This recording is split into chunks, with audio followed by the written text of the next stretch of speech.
Hello students, आज के video में आपका स्वागत है। मैं प्रोफेसर अलका गोयल। आज हम पढ़ रहे हैं भारतीय संविधान का पार्ट 3 और आज के वीडियो में मैं आपको पढ़ा रही हूँ जो हमारे भारतीय संविधान है उस वह विभिन्न देशों से प्रभावित है। काफ़ी सारी विशेषताएं हमारे संविधान में काफ़ी देशों से ली गई हैं, इसलिए हमारे संविधान को उधार का थैला या उधार का संविधान भी कहा जाता है। स्टूडेंट, मैं आज के वीडियो में आपको किन किन विशेषता, कौन कौन सी विशेषता किस किस संविधान से ली गई हैं वो सब विस्तार से बताऊंगी। साथ ही इन विशेषताओं को लेकर भारतीय संविधान की क्या क्या आलोचना की जाती है वो सब भी आपको आज के वीडियो में बताने वाली हूँ। आप अंत तक मेरा पूरा वीडियो देखें और जो भी आपकी क्वेरीज हो वो मेरे से शेयर करें। तो चलिए प्रारंभ करते हैं आज का वीडियो। हमारे देशों में बहुत सारे संविधान से, जो काफ़ी देशों के संविधानों से जो विशेषताएं ली गई हैं, हम उधार क्या कहें कि एक प्रेरणा होती है, एक प्रेरणा के रूप में हमने ली है, क्योंकि हमारा जो संविधान है वो हमारे पूरे देश की व्यवस्था का संचालन करता है और एक संरचना हमारी सरकार के लिए प्रदान करता है, एक दिशा हमारे लिए प्रदान करता है। तो बहुत सारी विशेषताएं हैं, जो मुख्य विशेषताएं हैं वो मैं आपको आगे की वीडियो में लूंगी, लेकिन आज है कि किन देशों से कौन सी विशेषताएं हमने उनसे प्रेरित होकर के ली हैं। तो सबसे पहले स्टूडेंट, पहली चीज है 1935 का भारत सरकार का जो अधिनियम है, ये सबसे महत्वपूर्ण हमारा एक स्रोत रहा है। सबसे महत्वपूर्ण बिंदु जो है इसमें से लिए हैं वो है संघीय योजना, यानी हमारी संघात्मक व्यवस्था। हमारे देश में राज्यपाल का पद, न्यायपालिका किस प्रकार की है हमारी, वो उसी से प्रभावित है। लोक सेवा आयोग, जिनसे कि विभिन्न परीक्षाएं आयोजित होती हैं। आपातकालीन प्रावधान जो कि हमारे यहाँ पर विभिन्न अनुच्छेदों में दिए हुए हैं, एवं सारा प्रशासनिक विवरण। स्टूडेंट, इनकी मैं आपको विस्तार नहीं बता रही हूँ अभी, क्योंकि आगे जितने मैं वीडियोस बताऊंगी इन सबको एक एक बिंदु के रूप में, जैसे संघात्मक व्यवस्था का मैं अलग बताऊंगी, आपको राज्यपाल का अलग बताऊंगी, न्यायपालिका का अलग बताऊंगी। तो आप मेरी चैनल से political science for college student से जुड़े रहें और मैं रेगुलर आपके लिए आपकी मांग पर जो वीडियोस बना रही हूँ, तो आप इन्हें देखते रहिएगा और सभी विषयों पर मैं आपको धीरे धीरे करके वीडियो लेकर आ रही हूँ।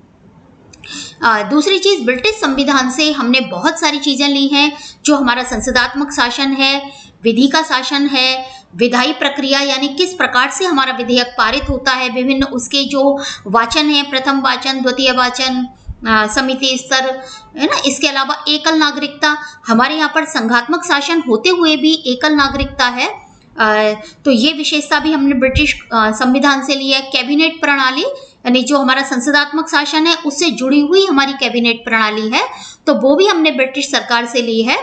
विशेषाधिकार रिट, संसदीय विशेषाधिकार, द्विसदनात्मकता, यानी हमारे जो ये सब है विशेषाधिकार रिट, संसदीय विशेषाधिकार, जब मैं आपको विधायी प्रक्रिया में पढ़ाऊंगी तब ये सब चीजें आएंगी।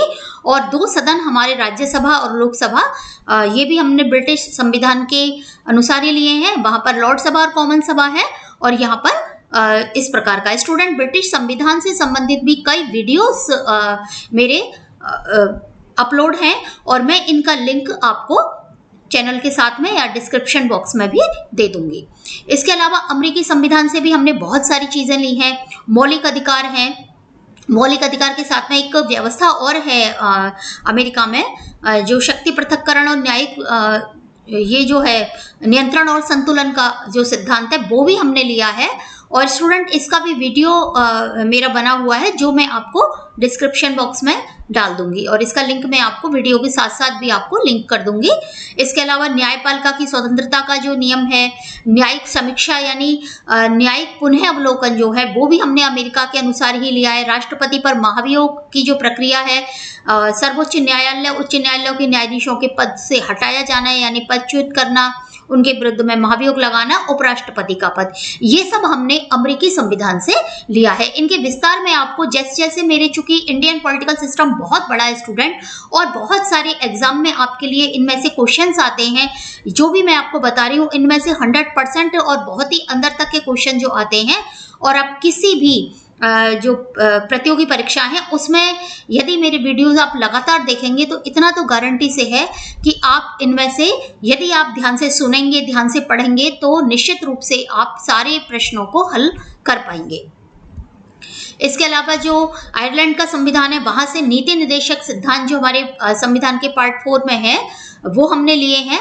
राज्यसभा के सदस्यों का नाम निर्देशन होता है। राज्यसभा के लिए जो 12 सदस्यों का नाम निर्देशन होता है वो भी हमने वहां से लिए हैं। और राष्ट्रपति के निर्वाचन की पद्धति वो भी काफी कुछ आयरलैंड के संविधान से मिलती जुलती है। ये सब आपको आगे विस्तार से मिलेगा।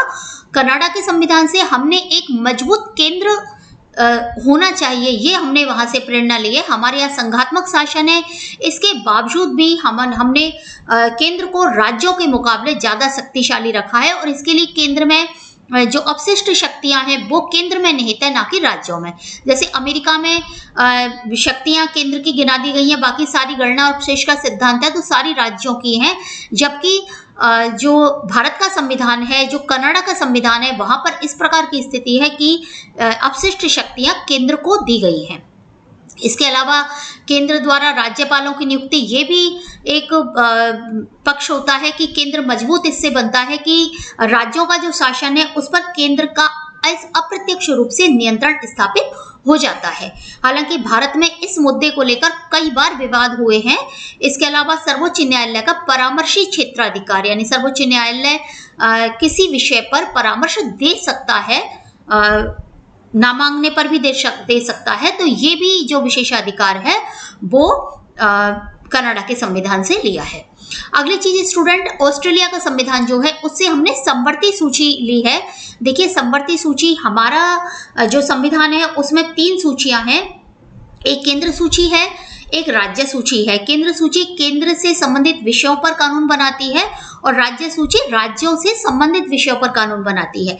लेकिन एक तीसरी सूची और है जिसको समवर्ती सूची कहते हैं, और इस सूची में दोनों के क्षेत्राधिकार के विषय, यानी दोनों ही इस पर बना सकते, केंद्र और राज्य।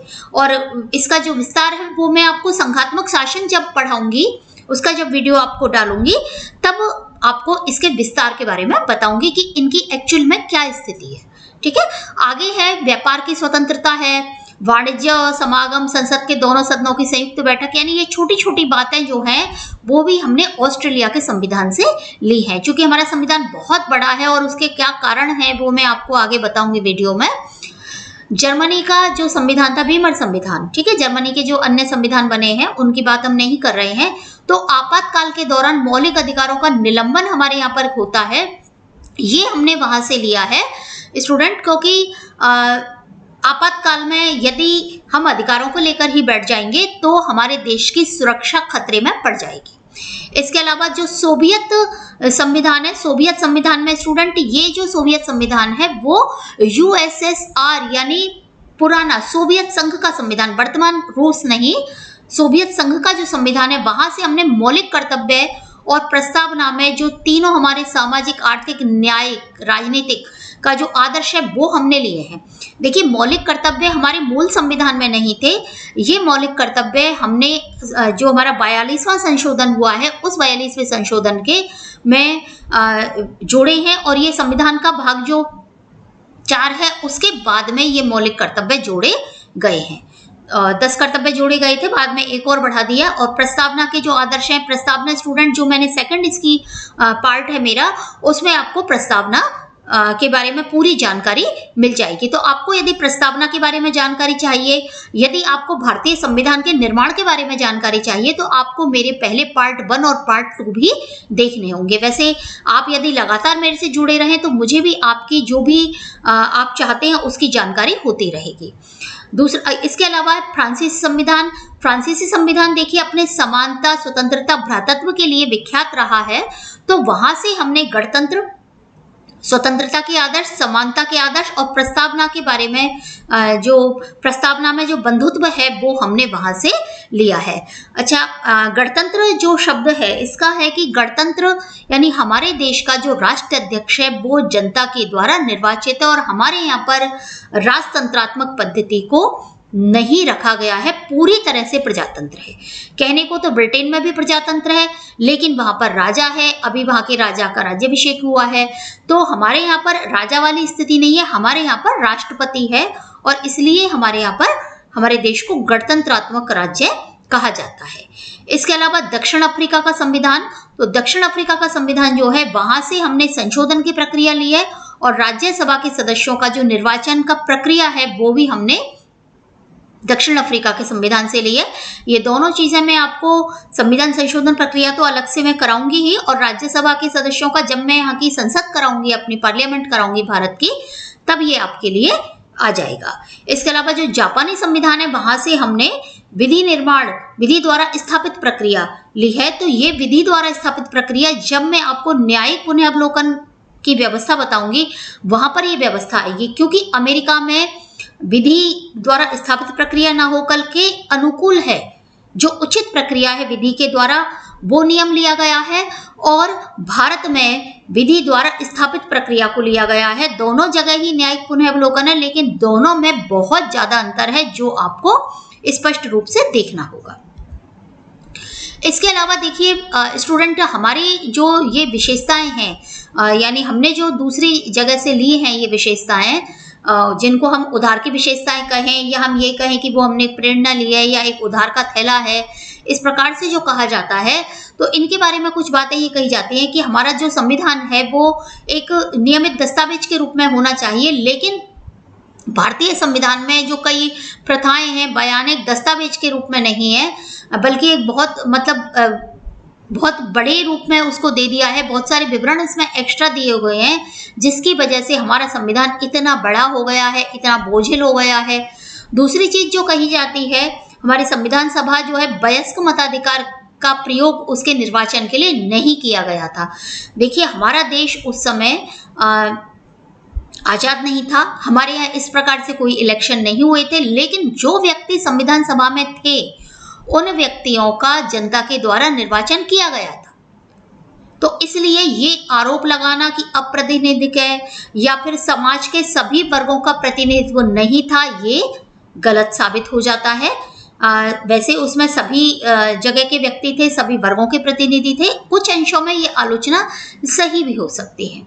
इसके अलावा ये भी कहा जाता है कि ये जो पश्चिम के उधार की जो विशेषताएं ली गई हैं या पश्चिम से प्रेरित हमने जो विशेषताएं ली हैं, तो भारतीय जो संविधान है उस पर ये उचित नहीं बैठते हैं।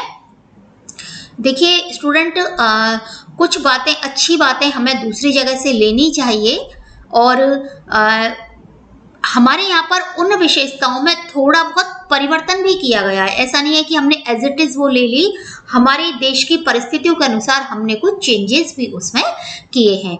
तो ये जो आलोचनाएं हैं वो हो सकता है कुछ परसेंट में सही हो, क्योंकि एक तो वैसे ही देखिए हर चीज सही नहीं, मतलब ये कहें कि हर किसी को संतुष्ट नहीं किया जा सकता, परफेक्ट हर चीज नहीं होती है, तो कुछ बातें इसमें सही भी हो सकती हैं, लेकिन ये सभी जो आलोचनाएं हैं ये कुछ हद तक गलत हैं और बहुत सारी बातों को अब सही कर लिया गया है, क्योंकि हमारे संविधान में जो भी विशेषताएं हमने उधार ली गई हैं उनमें बहुत सारा परिवर्तन अपने देश की संस्कृति, अपने देश की जो स्थितियां हैं उनके अनुकूल उसमें कर दिया है। तो उम्मीद है स्टूडेंट आज का वीडियो आपको पसंद आया होगा। आपकी जो भी क्वेरीज हो आप कमेंट करके मुझे बता दीजिए, और जो भी वीडियोस आपको चाहिए वो भी आप मुझे बता देना। इसके अलावा पहले जो मेरे दोनों वीडियो हैं, दोनों क्लास हैं, उनको भी आप जरूर देखिए, और आगे भी मैं लगातार भारतीय राज्य व्यवस्था के किसी भी कंपटीशन के लिए किसी भी परीक्षा को आप दीजिए, उसके लिए आपको बहुत काम आने वाले हैं। तो आप मेरे वीडियोस को लगातार देखते रहिए। धन्यवाद।